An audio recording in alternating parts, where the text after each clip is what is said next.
खैबर पख्तूनख्वा के जिला शांगला के इलाके बाशाम में खुदकुश हमले में 5 चीनियों समेत 6 अफराद लुक़मा अजल बन गए। धमाके से गाड़ी खाई में जा गिरी। दहशत गर्दी का निशाना बनने वाले चीनी दासू हाइड्रो पावर प्रोजेक्ट पर काम करते थे।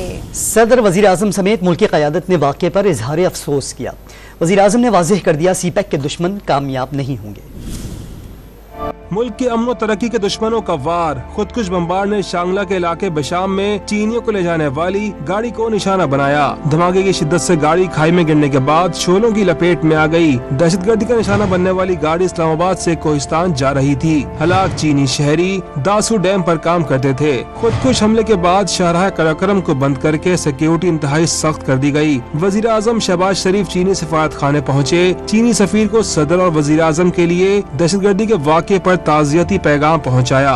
शहबाज शरीफ ने कहा कि पूरी कौम की हमदर्दियां चीनी शहरियों के अहले खाना के साथ हैं। पाकिस्तानी हुकूमत वाक़े की तहकीकात करके मुलव्विस अफराद को सजा देगी। पाक चीन दोस्ती को नुकसान पहुंचाने की ऐसी मज़मूम कोशिशों को कामयाब नहीं होने देंगे। सी पैक के दुश्मन अपने नापाक अज़ाइम में कभी कामयाब नहीं हो सकते। चीनी सफारत खाने से जारी एलामिया के मुताबिक पाकिस्तानी हुक्काम के साथ सूरत हाल का जायजा ले रहे हैं। वफाकी वज़ीर दाखिला मोहसिन नकवी ने भी चीनी सफीर से मुलाकात की और धमाके से मुतालिक तफसीलात से आगाह किया। वजीर आला खैबर पख्तूनख्वा अली अमीन गंडापुर ने IGKP से वाक़े की रिपोर्ट तलब कर ली। सदर आसिफ अली जरदारी ने वाक़े पर गहरे रंजो गम का इजहार किया है। वजीर आला पंजाब मरियम नवाज, वजीर आला Balochistan Sarfaraz Bhutti, chairman Peoples Party Bilawal Bhutto Zardari और दीगर रहनुमाओं ने दहशतगर्दी के वाक़े पर गहरे दुख और अफसोस का इजहार किया।